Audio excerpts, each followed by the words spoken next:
Bismillahirrahmanirrahim. Assalamualaikum warahmatullahi wabarakatuh. Alhamdulillahi rabbil alamin. Wabihi nasta'inu ala umuri dunya wa din. Wassalatu wassalamu ala sayyidina Muhammadin wa ala alihi wa sahbihi ajmain, amma ba'du. Rabbi israh li sadri wa yassir li amri wahlul 'uqdatam min lisani yafqahu qawli. A'udzu billahi minasy syaithanir rajim. Bismillahirrahmanirrahim. Ya ayyuhalladzina amanu kutiba alaikumus syiyam kama kutiba alal ladzina min qablikum la'allakum tattaqun. Shadaqallahul adzim. Hadirin yang dirahmati oleh Allah Subhanahu wa taala, puasa adalah salah satu syariat yang dianjurkan oleh Nabi Muhammad SAW kepada hamba-hambanya sebagai sarana ibadah kepada Allah Subhanahu wa ta'ala, yang dimana syariat Islam secara total, secara keseluruhan, hulunya adalah takwa, yang dimana kita suka lupa akan maksud dari tujuan akhir suatu ibadah. Oleh karena itu, dikala kita melaksanakan ibadah puasa di bulan puasa ini, pahala-pahala dilipat gandakan oleh Allah Subhanahu wa ta'ala. Kita menumpuk-numpuk amal ibadah yang telah kita lakukan, pahala-pahalanya semakin banyak.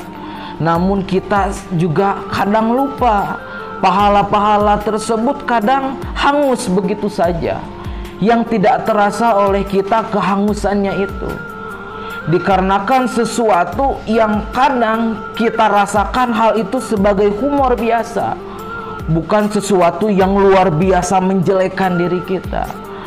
Seperti contohnya kita iri terhadap apa yang diterima oleh orang lain, kita menggibah orang lain, ataupun kita memfitnah orang lain yang tidak sesuai dengan faktanya. Hal-hal tersebut yang tidak terasa oleh diri kita, oleh hati kita, dapat menghapus pahala-pahala yang sudah kita tumpuk selama ini, yang dimana ibadah bulan puasa ini seharusnya menjadi momentum untuk kita meningkatkan ladang pahala kita, bukan hanya mendapatkan dan dihanguskan begitu saja. Oleh karena itu ada 4 hal yang menjadi tolak ukur atau menjadi sebuah hal yang harus selalu kita ada dalam diri kita agar menjaga pahala yang sudah ada dalam diri kita itu tidak hangus, dan bisa menjadikan setiap apa yang telah kita perbuat itu, baik maupun tidak baik itu, yang akhirnya itu menjadi sebuah hal yang baik, yang intinya kesananya menjadi meningkatkan ketakwaan, yang dari inti dari semua syariat Islam itu. Yang 4 itu, yang pertama, karena kita itu sebagai manusia yang tadi sudah berpuasa, ibadah sunnah dan yang lain-lainnya di bulan puasa, hablum minallahnya sudah, sekarang hablum minannasnya nih yang harus kita pentingkan, gitu, yang menjadi salah satu faktor yang tadi saya sebutkan. Yang pertama itu yaitu ketika orang lain berbuat baik kepada kita, apa yang harus kita lakukan? Bagaimana cara kita menyikapinya? Ketika orang lain bersikap baik kepada kita, maka kita harus menyikapinya secara syariat, jangan secara hakikat.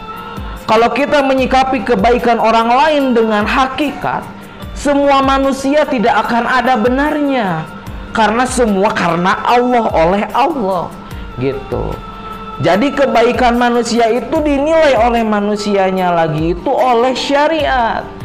Dengan kita menilai manusia lain baik kepada kita dengan syariat, insya Allah kita bisa menilai orang dengan baik. kita bisa husnudon, bisa berterima kasih kepada orang tersebut.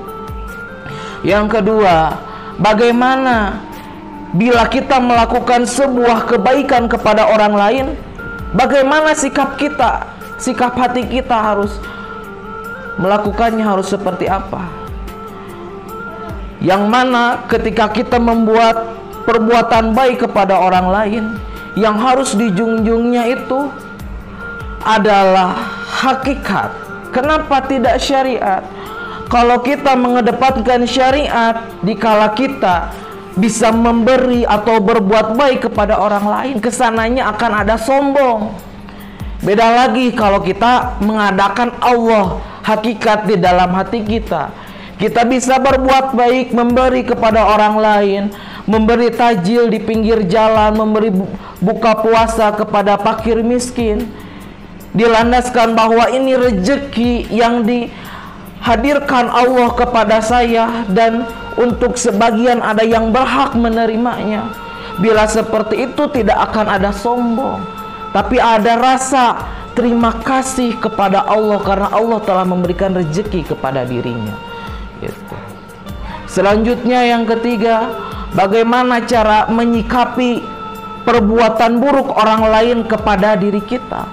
Kita sebagai manusia tidak bisa dipungkiri, ya, pernah berbuat salah.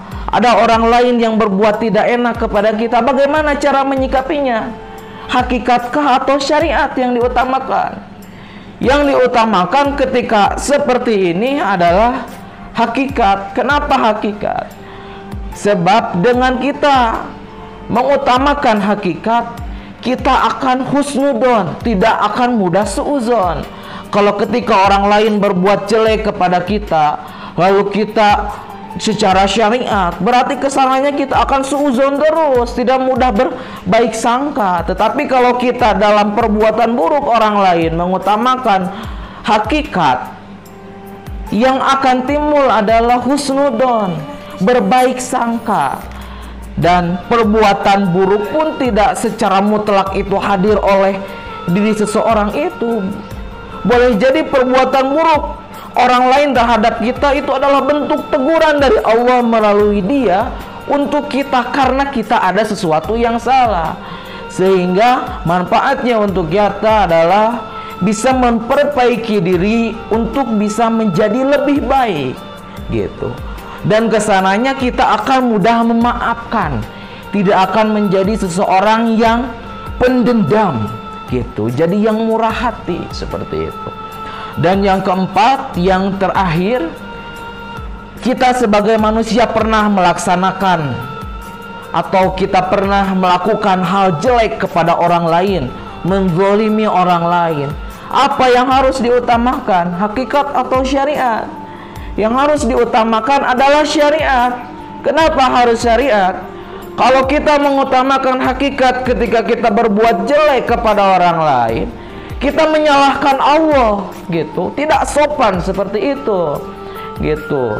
Sudah tahu kita yang salah tapi menyalahkan Allah, kan tidak baik, gitu. Makanya kita ketika melakukan sesuatu yang jelek, kemudian apa yang harus kita sadari itu secara syariat, gitu, bahwa diri kita yang salah. Jadi kesananya kalau sudah mengakui diri kitanya yang salah, jadi mau untuk introspeksi diri. Introspeksi diri kesananya apa? Bisa menjadi lebih baik ke depannya dan tidak melakukan hal-hal yang tidak diinginkan seperti itu. Dan kesananya bisa meminta maaf kepada yang dizalimi dan meminta ampun kepada Allah Subhanahu wa Ta'ala atas perbuatan zalim yang telah dia lakukan. Nah, jadi itu adalah 4 hal yang menjadi pegangan umat muslim supaya bisa setiap apa yang dia lakukan itu menjadi sebuah amal dan dihitung ibadah di sisi Allah, seperti itu, ya. Mungkin sekian yang dapat saya sampaikan. Mohon maaf atas segala kesalahannya. Wabillahi taufiq wal hidayah. Wassalamualaikum warahmatullahi wabarakatuh.